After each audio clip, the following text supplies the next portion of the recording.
Hello, good morning. आज हम discuss करेंगे क्लास 12th का सॉल्यूशन चैप्टर का कोलिगेटिव प्रॉपर्टी का नेक्स्ट पार्ट। इसके प्रीवियस लेक्चर में हमने कोलिगेटिव प्रॉपर्टी ऑस्मोटिक प्रेशर के बारे में डिस्कस किया था। आज हम बाकी दो कोलिगेटिव प्रॉपर्टी डिस्कस करेंगे यहाँ पे, एलिवेशन इन बॉइलिंग पॉइंट और डिप्रेशन इन फ्रीजिंग पॉइंट के बारे में। आई होप आपने पिछले कोलिगेटिव प्रॉपर्टी में न्यूमेरिकल सॉल्व कर लिया होगा। ठीक है, अब इसको देखते हैं बेटा इसके न्यूमेरिकल कैसे सॉल्व करते हैं और ये होता क्या है। तो आज हम पहले देखते हैं elevation in boiling point. First of all हम ये समझिए बॉइलिंग पॉइंट होता क्या है। ये बॉइलिंग पॉइंट का बेटा सिंपल सा मतलब होता है किसी भी लिक्विड का बॉइलिंग पॉइंट वो टेम्परेचर होता है जहाँ पे उस लिक्विड का जो वेपर प्रेशर है वो किसके बराबर हो जाए, एटमॉस्फेरिक प्रेशर के बराबर हो जाए। तो इसे आप क्या कहते हैं, बॉइलिंग पॉइंट कहते हैं। ठीक है, तो ये boiling point of a liquid is equal to the temperature at which its vapour pressure becomes equal to its atmospheric pressure. तो इसे आप क्या कहते हो, बॉइलिंग पॉइंट बोला जाता है। और जनरली ये देखा गया है किसी भी सोल्यूशन का जो होता है वो उसके प्योर स्टेट के सोल्यूशन के बॉइलिंग पॉइंट से हमेशा क्या होता है, ज़्यादा होता है। फॉर एग्जांपल जैसे आप पानी वाटर लो और एक वाटर सोल्यूशन ले लो, ठीक है। अब दोनों को अगर हीट किया जाए, दोनों को आप हीट करते हो तो दोनों बॉइलिंग पॉइंट में डिफरेंस आएगा, क्योंकि बेटा एक सोल्यूशन के फॉर्म में और एक प्योर सॉल्वेंट के फॉर्म में है। तो जो सोल्यूशन का बॉइलिंग पॉइंट हमेशा क्या होता है, ज़्यादा होता है, जबकि सॉल्वेंट का क्या होता है, कम होता है। क्यों होता है, इसका सिंपल सा एक्सप्लेनेशन है सिर्फ और सिर्फ वेपर प्रेशर से। क्योंकि सोल्यूशन में वेपर प्रेशर हमेशा क्या होता है, कम होता है।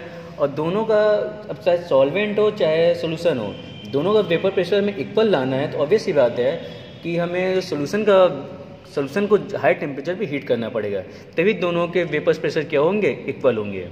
ठीक है, आगे देखते हैं इसमें।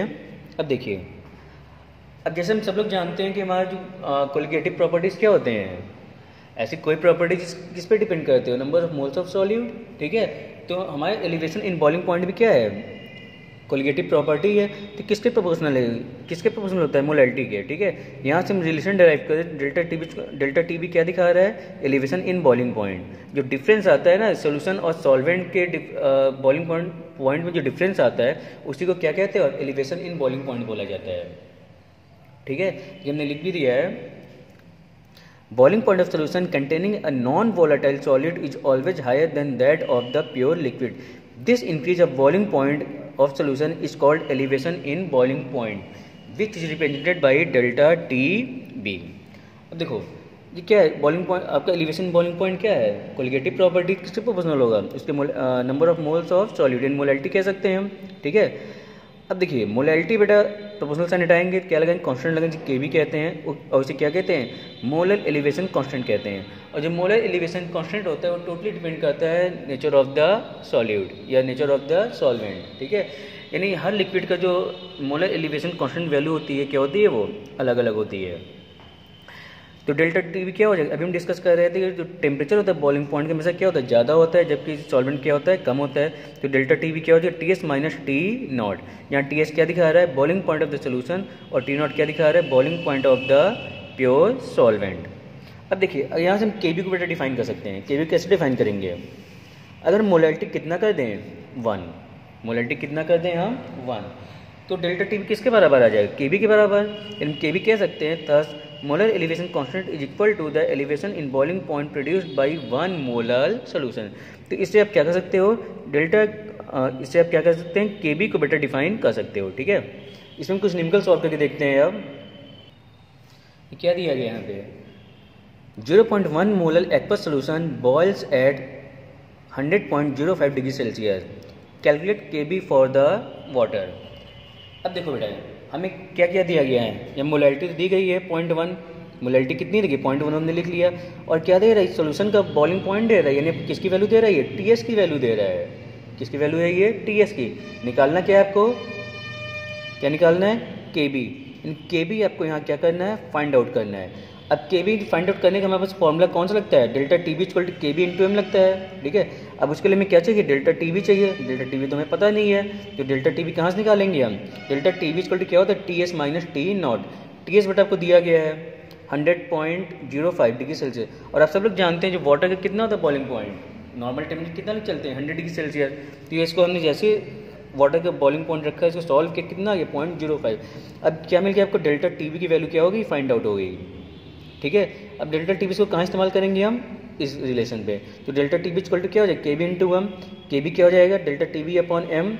डेल्टा टी बी की वैल्यू 0.05 अपॉन 0.1, सॉल्व करेंगे कितना आएगा 0.5 केल्विन के जी पर मोल। ठीक है, इसका क्या आ गया answer.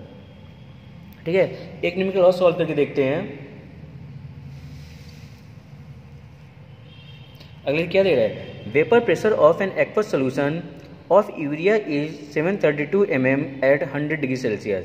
What is the boiling point of solution. आपको क्या निकालना है, टी एस की वैल्यू निकालनी है। ठीक है, और टी एस की वैल्यू कैसे निकलेगी, जब तक डेल्टा टी बी में नहीं पता चलेगा। तो पहले हम देखें डेल्टा टी बी हमारा कितना होगा, तो हमें पहले क्या निकालना होगा, डेल्टा टी बी निकालना होगा। ठीक है, और डेल्टा टी बी बेटा कैसे निकलेगा, जब तक हमें उसकी मोलैलिटी नहीं पता चलेगी, यानी जो सोल्यूशन बनाया है इसकी मोलैलिटी क्या है। क्योंकि के बी तुम्हारे पास पता है, फॉर्मूला तो आप यही लगाओगे ना, delta T B equal to क्या होता है, के बी इंटू एम। ठीक है, तो हमें पहले मोलैलिटी चाहिए, तब डेल्टा टी बी निकलेगा, और डेल्टा टी बी निकलेगा तो उसके बाद टी एस निकलेगा, boiling point of solution calculate होगा। अब देखिए हम जाते हैं रॉल्ट लॉ पे, तो क्या हो, P naught minus P S upon equal to W by M into M upon W. ठीक है, अब देखिए पी नॉट प्योर सॉल्वेंट का वेपर प्रेशर कितना लिख चलते हैं 760, तो 760 माइनस और वेपर प्रेशर सोल्यूशन कितना दिया है, वेपर प्रेशर ऑफ सोल्यूशन 732 दिया गया, उसका हमने सॉल्व किया कितना जाएगा, और ये W बाई एम है। ठीक है, और ये कितना सॉल्वेंट की बात कर रहा है, तो सॉल्वेंट का मोलर मास कितना होता है 18, और उसका वेट कितना दिया गया 100 ग्राम। ठीक है, इसको हम सॉल्व कर सकते हैं, और जैसे बेटा इसको हम सॉल्व करेंगे W बाई एम की वैल्यू कितनी आ जाएगी 2.047। W बाई एम दिखाता क्या है, वेट अपॉन मोलर मास है, और वेट अपॉन मोलर मास पर केजी कर दें तो क्या हो जाएगा, ये मोलैलिटी। इसे क्या कहते हो आप, मोलैलिटी कहते हो। ठीक है, यानी आपको मोलैलिटी की वैल्यू फाइंड आउट हो गई। ठीक है, ये मोलैलिटी फाइंड आउट हो गया, और जैसे आपको मोलैलिटी फाइंड आउट हुआ, अब हम क्या निकाल लेंगे आपसे, डेल्टा टी बी कैलकुलेट कर लेंगे। डेल्टा टी बी कैलकुलेट करने के बाद क्या निकाल लेंगे, देखिए यहाँ से हम टी एस की वैल्यू।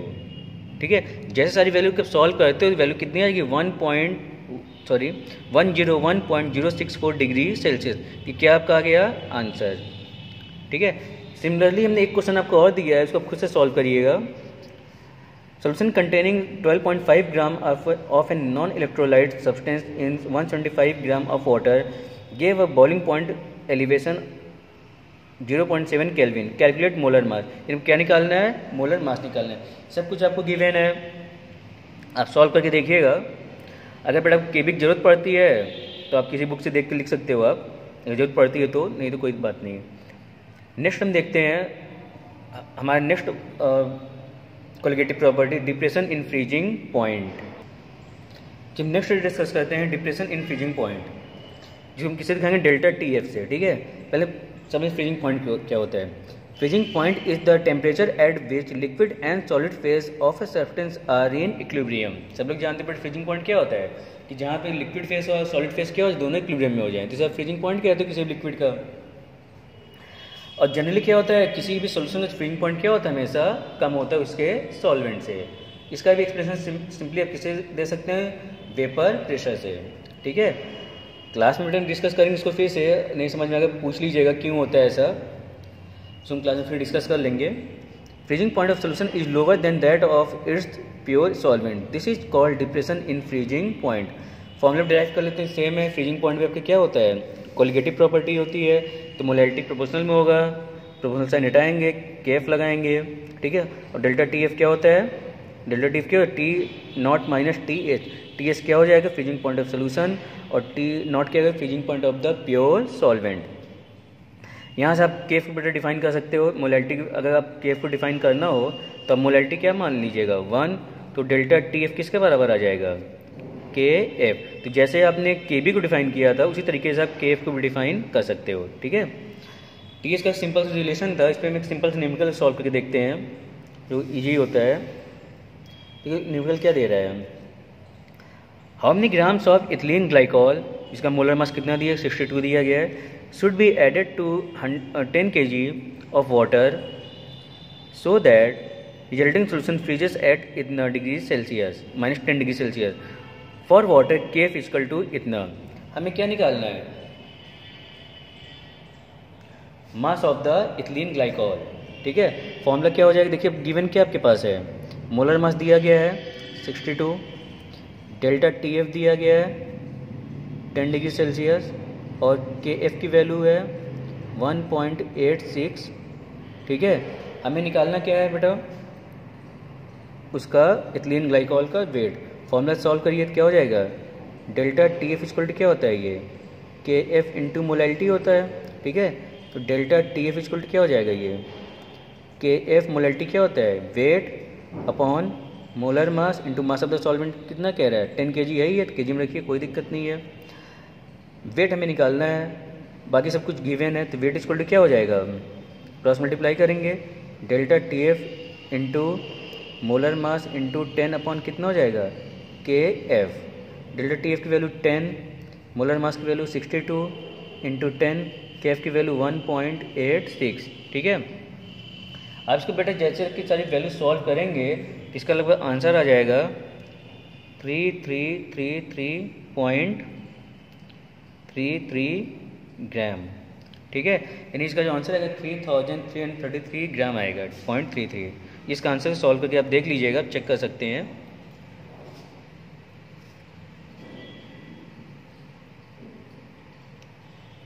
इसमें एक न्यूमेरिकल और लगा के सॉल्व करते हैं। अगला न्यूमेरिकल देखिए, 45 gram of ethylene glycol is mix with इतने gram of water, calculate freezing point depression in delta TF निकालना है आपको। क्या निकालना है, डेल्टा TF कैलकुलेट करना है, freezing point of the solution यानी क्या निकालना है, फिर ये आपको TS निकालना है। ठीक है, अब देखिए वेट कितना दिया गया सॉल्यूट का, 45 ग्राम, और सॉल्वेंट का कितना वेट दिया गया, 600 ग्राम। फॉर्मूला लगाइए, डेल्टा TF क्या हो जाएगा, KF into M। KF value कितनी है, KF आपको दिया गया 1.86। मोलैलिटी क्या होता है, weight upon molar mass, weight कितना है 45 ग्राम, इसका मोलर मास निकालेंगे 62 आएगा। मास ऑफ द सॉल्वेंट 600 ग्राम है, kg में कन्वर्ट 1000 मल्टीप्लाई करिए, सॉल्व करेंगे सारी वैल्यू पुटअप करके।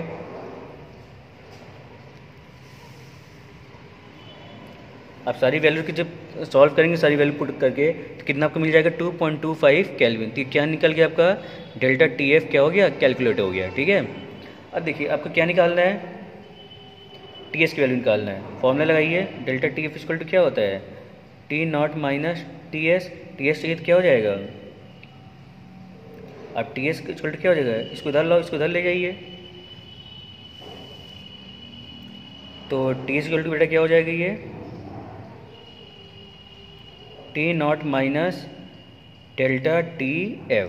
ठीक है, T0 की वैल्यू कितनी हो जाएगी, वाटर के केस में आप कितना लिख चलेंगे, फ्रीजिंग पॉइंट 273.15 केल्विन। आपने डेल्टा TF कितना निकाला है, 2.25, ताकि सॉल्व करें कितना इसका आंसर आ जाएगा, 270.9 केल्विन। तो ये इसका क्या आ गया आंसर। ठीक है, ये कुछ न्यूमेरिकल्स हैं।